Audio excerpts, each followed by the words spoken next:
তুমি আমার নাম ঘোষণা করো।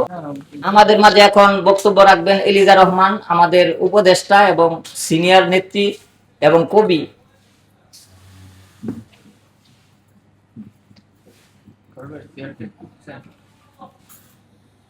আসসালামু আলাইকুম। কিছুদিন আগে একজন সিনিয়র রাজনৈতিক নেতা বলেছিলেন যে রাজনীতি করে সবাই নিজের ক্ষমতা যাওয়ার জন্য এবং সুযোগ সুবিধা পাওয়ার জন্য বা ক্ষমতাবান হওয়ার জন্য, কিন্তু কিছু সমাজে কিছু মানুষ আছে যারা রাজনীতি করে, যারা দেশের যোগ্য, অভিজ্ঞ এবং যারা দেশ পরিচালনা করতে সক্ষম এরকম ব্যক্তিকে সামনে এগিয়ে নিয়ে যাওয়ার জন্য যারা সবসময় তাদের পেছনে থেকে কাজ করে, সেরকম একজন আমি এলিজা রহমান।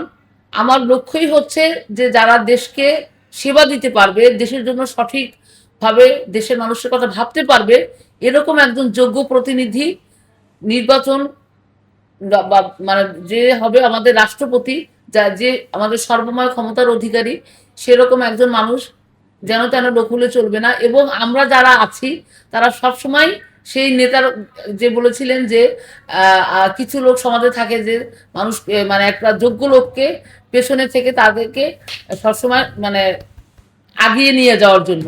তো আমরা আমাদের মতো এরকম যারা আছি, আমাদের যতই আমাদের যোগ্যতা থাকুক না কেন, আমরা সবসময় চাই যারা সিনিয়র, যারা দেশপ্রেমিক এবং যারা দুর্নীতিমুক্ত এবং যারা উচ্চশিক্ষিত এবং সর্বোপরি যারা ধর্মীয় মূল্যবোধ এবং সামাজিক মূল্যবোধ যাদের মধ্যে আছে, এরকম একজন রাষ্ট্রপতি। কিন্তু আমরা দেখি যে সবসময় একদলীয় একজন রাষ্ট্রপতি এবং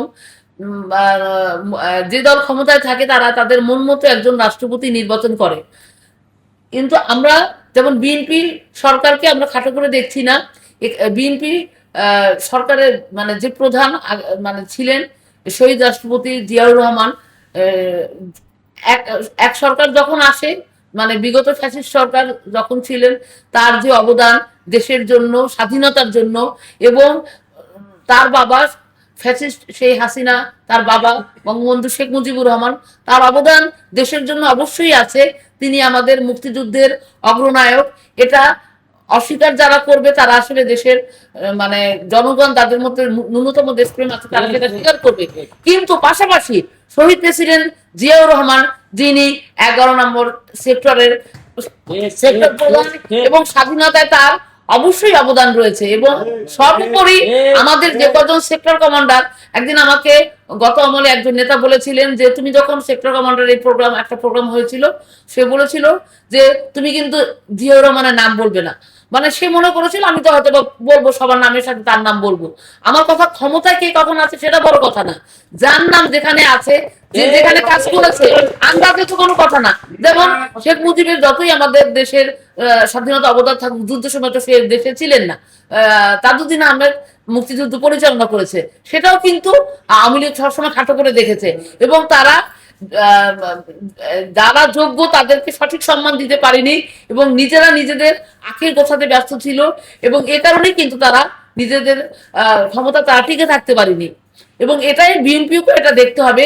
এবং পাশাপাশি শহীদ প্রেসিডেন্ট জিয়াউর রহমান যেমন একজন যোগ্য এবং দুর্নীতিমুক্ত এবং সৎ দেশপ্রেমিক নেতা ছিলেন, তার পুত্র তারেক রহমান এখন ক্ষমতায়। আমরা তার সম্বন্ধে অত জানি না, কিন্তু উনিও একজন উদীয়মান এবং একজন মানে অভিজ্ঞ এবং দেশপ্রেমিক রাজনীতিবিদ। আমরা ওনার কাছ থেকেও ভালো কিছু আশা করবো। এবং সে কারণে উনি এমন একজনকে নির্বাচন করার জন্য রাষ্ট্রপতি হিসেবে দায়িত্ব দেবেন, যিনি তার বাবার মতো অনুসারী এবং সেরকম লোক যেন হয় কাছাকাছি। কারণ মানুষ একজন মানুষের মতো পুরোপুরি হয় না, কিন্তু সেরকম জানি কাছাকাছি একটা তুলনা করার মতো হয়। একজন অথর্ব, অনভিজ্ঞ এবং দেশপ্রেমিক, দেশপ্রেম বর্জিত এবং অতীতেও আমরা যেমন দেখেছি কিছুদিন অন্তর্বর্তীকালীন সরকারের যে অবস্থাটা, আমি তাদের নাম বলে কাউকে আমি ছোট করবো না, সবাই যোগ্য ছিল কিন্তু তারা দেশ পরিচালনা অনভিজ্ঞ ছিল, এটা সবাই বলেছে।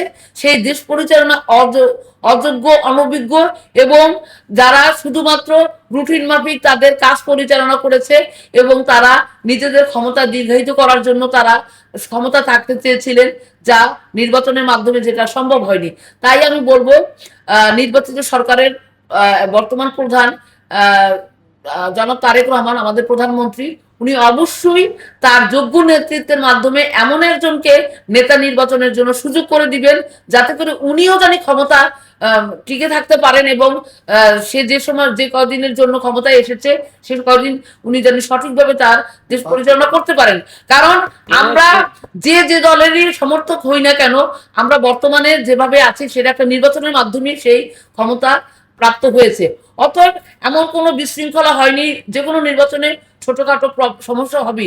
কারণ আমরা এমন একটা অরাজক পরিবেশের মাধ্যমে, তারপরে যখন আমাদের এই যে কালকে আমরা জুলাই যে দিবস ছিল, গণ অভ্যুত্থান দিবস, সেটা পালন করেছি এবং সেই পালনের মধ্যে আমরা দেখেছি যে কি একটা পরিস্থিতির মাধ্যমে দেশ ছিল এবং মব সংস্কৃতি এবং দেশে একটা খুন, রাহাজানি এবং পাথর নিক্ষেপ করে মানুষকে মারা, যার কোনো মানে এমন একটা পরিবেশ, ভীতিকর পরিবেশ, এবং যাদের মধ্যে দেশপ্রেম, যাদের মধ্যে শিক্ষা বা সবকিছুই ছিল, কিন্তু তারা তারপরেও অনেকেই তারা তখন মানে প্রাণের ভয়ে মানুষ করেছে, এরকম পরিস্থিতি ছিল। সেই অবস্থা আমরা এখন উত্তরণ ঘটিয়েছি। তাই আমি বলবো আমরা এমন একজন রাষ্ট্রপতি আমরা চাই, ওই সে ডক্টর মোহাম্মদ ইউনূসই হোক আর বিএনপি থেকে একজন একজন হোক, বা আমাদের খায়রুল দিয়ান, যে নাকি আমাদের সবচেয়ে বেশি এই যে ফেসবুকে রাষ্ট্রপতি হিসেবে আগিয়ে রয়েছেন।